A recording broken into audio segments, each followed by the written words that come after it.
नमस्कार आप सभी को।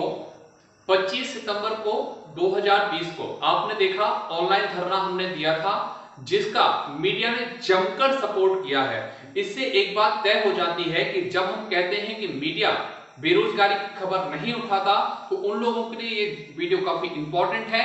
आप 1 to 1 इसमें देखते जाएंगे कि कितने मीडिया समूह ने हमारी बात उठाई है। क्लियर है? इनफैक्ट आपको जानकर खुशी होगी, कई मीडिया समूह में जब हम बात की या फोन आए उनके, तो उन्होंने हर्ष जाहिर किया। ठीक है, वो काफी खुश थे।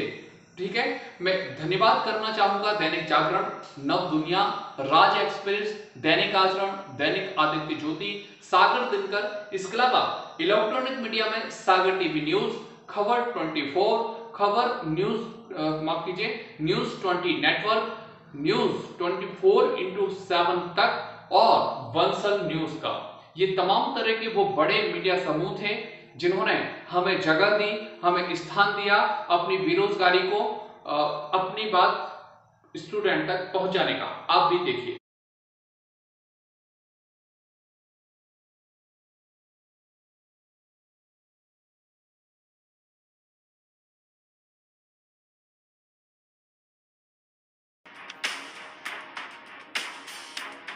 जिस तरह से कोरोना का संकट बढ़ा, वैसे ही कई लोगों के सामने रोजगार की समस्या खड़ी हो गई।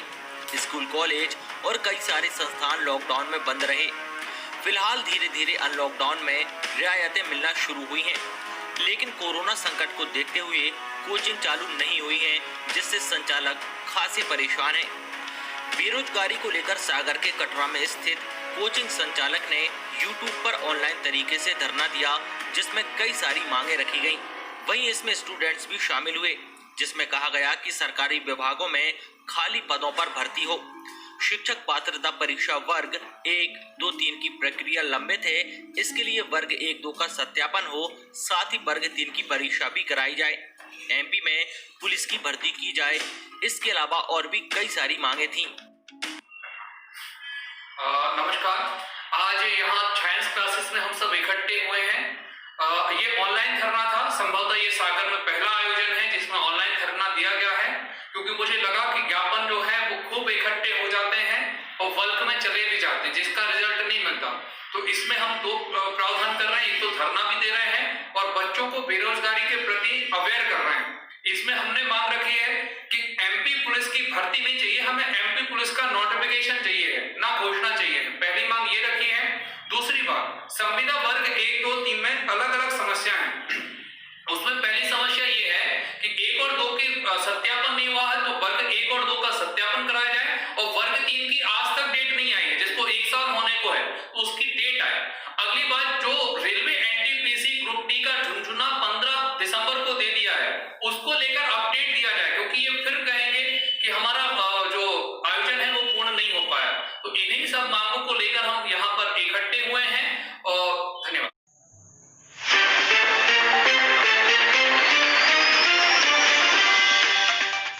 भारत में बेरोजगारी को लेकर युवाओं का आक्रोश लगातार बढ़ता जा रहा है। इसके लिए सोशल साइट से लेकर सड़कों तक सभी जगह अलग अलग तरीके से प्रदर्शन देखने को मिल रहे हैं।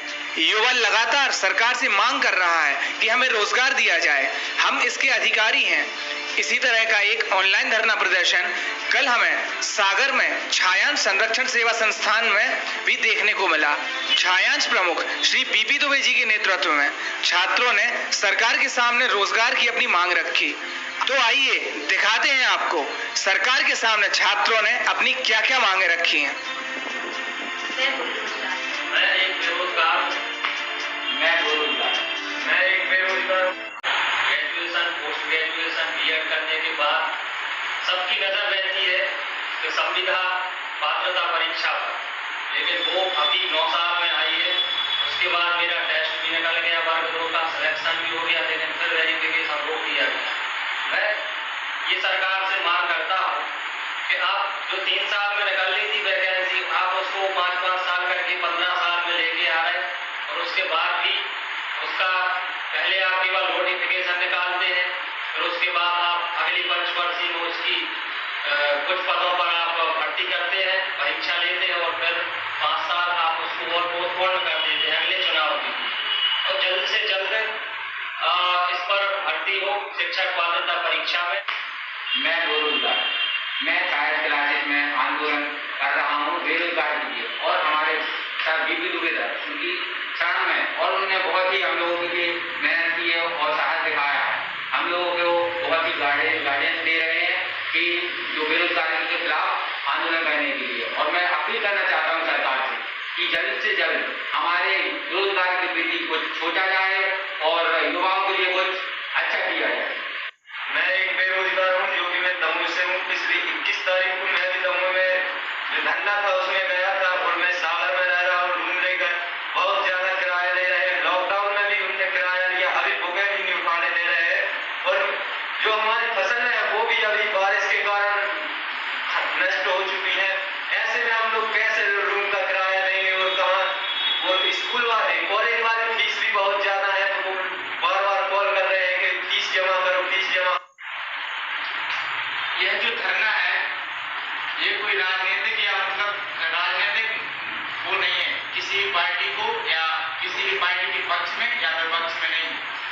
ये जो धरना है आंदोलन है ये बेरोजगार युवाओं के लिए है।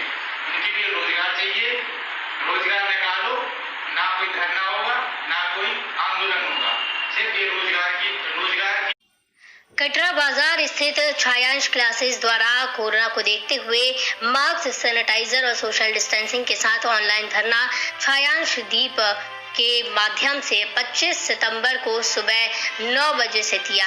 इसमें कई स्टूडेंट्स ने ऑनलाइन साथ दिया।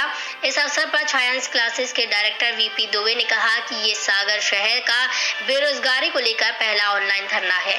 उन्होंने कहा सरकार हर दिन सैकड़ों ज्ञापन लेती है लेकिन कोई सुनवाई नहीं होती, अतः ऑनलाइन धरना से कम बच्चों में जागृति तो आती है। इस अवसर पर छात्र छात्राओं ने अपनी एक कर बात रखी। मैं बेरोजगार, मैं यहाँ खुद को नहीं सारे बेरोजगारों लाखों करोड़ों जो यहाँ देश में बेरोजगार हैं उनको रिप्रेजेंट करने आई हूँ। मैं सागर में छायांश क्लासेस में पढ़ती हूँ। आज मैं तो घर पे बैठी थी, मेरे सर ने यहाँ पे धरना दिया और हम लोगों को जागरूक किया कि हमें कुछ करना चाहिए अपने लिए। तो हम अपने लिए कुछ कर रहे हैं। हमें जॉब चाहिए और सिर्फ जॉब ही चाहिए, ना कि सिर्फ नोटिफिकेशन चाहिए कि नोटिफिकेशन डल गया और एग्जाम का कुछ होता नहीं है। तो नोटिफिकेशन प्रॉपर नोटिफिकेशन चाहिए, प्रॉपर एग्जाम डेट चाहिए और उसी डेट पर एग्जाम हो। हम ये चाह रहे हैं, हमें भी रोजगार चाहिए, हम कुछ करना चाहते हैं अपने लिए। मोदी जी हमेशा अपने मन की बात करते हैं, तो हमें हमारे बेरोजगारों की, देश के बेरोजगारों की, युवाओं की भी मन की बात उन्हें सुननी चाहिए। मैं सरकार से अपील करना चाहती हूँ कि हमारी बात सुने और हमारे लिए रोजगार निकालें और जॉब निकालें। हम और मैं सरकार से बस इतनी गुजारिश करता हूँ कि जो आपने अभी तक वैकेंसी निकाली है या जो निकालेंगे उनको सिर्फ नोटिफिकेशन की जो डेट देते हैं आप उस पर करवा दें। आप जो प्रोसीजर होता है उसका पूरा उसको व्यवस्थित करके जल्दी से जल्दी नौकरी प्रोवाइड करवा दें। बस इतनी सी बात है। आइए हम चलते हैं भवदीप दुबे के पास, उनसे पूछते हैं और जानते हैं ऐसे कैसे कितने संगठन है और कितने जन आपके साथ सहयोग है, कितने छात्र कितने कहना चाहिए आपके साथ एजुकेशन के छात्र जुड़े हुए हैं और किस किस जिले में और वो कहना चाहिए अपनी मांग को उठा रहे हैं एजुकेशन होने के बावजूद नौकरी के लिए। देखिए ये जो आयोजन है ये लगातार पूरे मध्य प्रदेश में हो चुका है। कल दमोह में हुआ था, आज हालांकि ये छायांश क्लासेस की तरफ से हो रहा है कि ठीक है जल्द ही आप इसमें देखेंगे कई कोचिंग संस्थान भी आने वाले समय में, उम्मीद है बहुत जल्द मुझे आश्वासन मिला है कि जल्द ही आपको कोचिंग संघ की तरफ से भी इसी तरह का बेरोजगारों को लेकर एक आंदोलन होगा। क्लियर है? तो ये काफी महत्वपूर्ण है और हम बहुत सारी मांगों को लेकर ये कर रहे हैं। पुलिस नहीं तो इसका अर्थ क्या होना चाहिए? जैसे कि आप शिक्षित हैं और भी शिक्षित हैं, विकास दर आगे जा रही, शिक्षा दर आगे जा रही है, तो शिक्षा दर का मतलब क्या है? जैसे कि कई स्कूल है, कॉलेज हैं, वो वहाँ से डिग्री मिल जाती है पर भौतिक ज्ञान नहीं होता है। कहीं ना कहीं इसमें ये बड़ा रोड़ा है भौतिक ज्ञान का, भौतिक शिक्षा का। इन शिक्षा नीतियों के तहत में आप कैसे जानना चाहेंगे, कैसे मानते इसके लिए क्या करना चाहिए? कहीं जब से एनआरसी अब जो राष्ट्रीय शिक्षा नीति आई है वो अपनी पढ़ाई से भी पीछे ले जाएंगे ये लोगों को। मतलब अपन ने तो ठीक है जैसा पैसे करके पढ़ लिया, लेकिन अब राष्ट्रीय शिक्षा नीति और सीईटी टाइप की चीजें ये लागू करने वाले हैं तो उससे मुझे लगता है जो बौद्धिक क्षमता है अपन से भी कम होगी आने वाली जनरेशन की। और आप देखो सीबीएसई में अगर आप परसेंटेज देखोगे तो हम आप अगर एमपी बोर्ड में तो अपने परसेंटेज 80% आपसे जानते हैं मेरा भूपेंद्र यादव नाम है। हाँ, तो बताएं आपका कहना चाहिए क्वालिफिकेशन क्या है? मेरे कॉलेज में मैं ग्रेजुएशन इंजीनियर पेज थे। मैंने 2017 में इंजीनियर कंप्लीट की है और 2017 आप क्यों बैठे? मैं मेरे घर वालों का मेरा सपना है, मैं एसआई और पुलिस का सपना है। अभी 2017 से एक भी वैकेंसी नहीं आई पुलिस की, ना आरक्षक की, ना एसआई की, और मैं उसी का इंतजार कर रहा हूँ अभी तक। आइए कुछ और अपने भाइयों से जानता हूँ, छात्र भाइयों से जानता हूँ। क्या कहना है? आपका नाम क्या है? जितेंद्र लोधी। क्या क्या क्या मांग है आपकी? हमारी हमको वैकेंसी चाहिए। अगर वैकेंसी किस विषय में वैकेंसी चाहिए? किस जगह पर, किस क्षेत्र में वैकेंसी चाहिए? एमपी पुलिस की वैकेंसी चाहिए। एमपी पुलिस की चाहिए। और कोई योजना नहीं है आपकी? और कोई विकास योजना नहीं है? रेलवे भी है, बीएसएफ भी है, पुलिस है, आर्मी है। हाँ, और भी है, लेकिन हमको पहले एमपी पुलिस की वैकेंसी चाहिए। मतलब राज्य में एमपी पुलिस की वैकेंसी पहले चाहिए। आज आइए हम कुछ और से भी जानते हैं। आपका क्या कहना है? सूर्यकांत द्विवेदी नाम है और मैंने एमए बीएड किया हुआ है। उसके बावजूद भी मेरा शिक्षक वर्ग 2 में सिलेक्शन हो चुका है। तो 2011 के बाद अभी भर्ती 2018 में निकली थी, लेकिन 2 साल जैसे कि मुझे देखने में विदित आया कि शिक्षा संबंधित शिक्षकों के लिए अपराध भी कहना चाहिए, वेतन नहीं दिया गया, उनको पढ़ाई में उनके साथ शोषण हो रहा है। जो एक कुर्सी पर बड़ा ही कहना चाहिए अधिकारी बैठा है या शिक्षा वर्ग का वरिष्ठ कहना चाहिए शिक्षक बैठा वो प्राइमरी बोर्ड, वो 1 लाख पा रहा है, पर तो 10,000 5,000 पा रहे हैं। इसका क्या कैसे नीति के ऊपर क्या विरोध लगाएंगे? इस पर होना चाहिए कुछ ना कुछ। और जो आपने अभी जिसकी आपने वेरिफिकेशन रोक दिया है, तो चुनावी पंडाल तो सज रहे हैं, लेकिन जिसका सिलेक्शन हो चुका है वो भी 2 साल से बैठा हुआ है। एक तो वो 10 साल से इंतजार कर रहा है, उसके बाद सिलेक्शन होने के बाद भी 2 साल और कहाँ तक ले जाएंगे? शिवराज जी तक कहना चाहिए पहुँचाएंगे या केंद्र सरकार में कहना चाहिए प्रधानमंत्री मोदी जी तक पहुँचाएंगे? हम लोग ज्ञापन दे रहे हैं, प्रधानमंत्री मोदी जी को भी देंगे, राष्ट्रपति को देंगे, शिक्षा मंत्रालय को देंगे, मध्य प्रदेश सरकार को भी देंगे। आइए हमारे बीच कुछ मीडिया भी है, उससे जानते हैं उनका क्या कहना है। वो भी धरने में शामिल है और महिला वर्ग के लिए तो कहना चाहिए बहुत ही चिंतित है भाजपा सरकार पर। क्यों ऐसा हो रहा है? एक आज बच्ची ने आंदोलन उठाई और आवाज उठा रही है। मेरा नाम महिमा श्रीवास्तव है और मैं यहाँ पे आज आई हूँ। हमारे सर ने एक आवाज़ उठाई है, क्योंकि अकेले तो मिलकर कुछ कर नहीं सकते, हमें सब साथ मिलकर ही कुछ करना होगा। नहीं तो आपका जॉब पाने में कहाँ जाने का इरादा है? किस जॉब में जाने का इरादा है? शिक्षा लाइन में है क्या? जी, मैंने इंजीनियरिंग की हुई है और उसी लाइन में जाने का है, तो उसकी वैकेंसी भी नहीं निकल रही है। 3 सालों से इंतजार है, स्टेट वाइज भी निकलती है और सेंट्रल भी निकलती है, लेकिन अभी तक कोई भी नहीं तो अभी तक आप घर में कैसे मैनेज कर रहे हैं? घर में तो कुछ पूछा जाता होगा, कहा जाता होगा। भाई घर की तरफ से ही प्रेशर बन रहा है। हम लोग तैयारी कर रहे हैं, सारे रिलेटिव्स घर वाले यही सोच रहे हैं कि हम पढ़ाई में कुछ कर रहे हैं, लेकिन उन्हें क्या बताएं कि गवर्नमेंट की तरफ से हो रही है देरी। हम अपनी पूरी तैयारी करें पर जॉब ही नहीं निकल रही, तो क्या कर सकते हैं?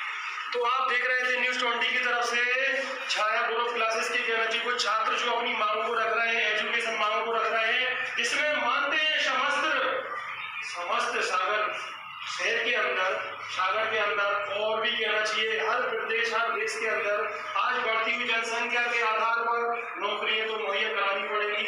सेक्टर कोई भी हो, जैसे कि कहा जा रहा है प्राइवेट सेक्टर किया जाएगा, प्राइवेटीकरण किया जाएगा, तो कहीं ना कहीं घोटालेबाजी तो होगी। जब सरकारी विभाग में घोटालेबाजी होती है और बड़े बड़े प्रश्न चिन्ह उठते हैं और कहीं ना कहीं से कुछ ना कुछ एक एजेंडा आता है और उसको खत्म कर दिया जाता है। ये आज प्रश्न चिन्ह है, विषय है, पर छात्रों की मांग नहीं, ये हर वर्ग हर विषय की और हर घर की एक बच्चे की मांग है, जो आज कहना चाहिए प्रेजेंटेशन दे रहे हैं और हर किसी का आवाज उठा रहे हैं, हर घर की हर बच्चों की हर विषय की आवाज उठा रहे हैं। उनके लिए बहुत बहुत शुक्रिया।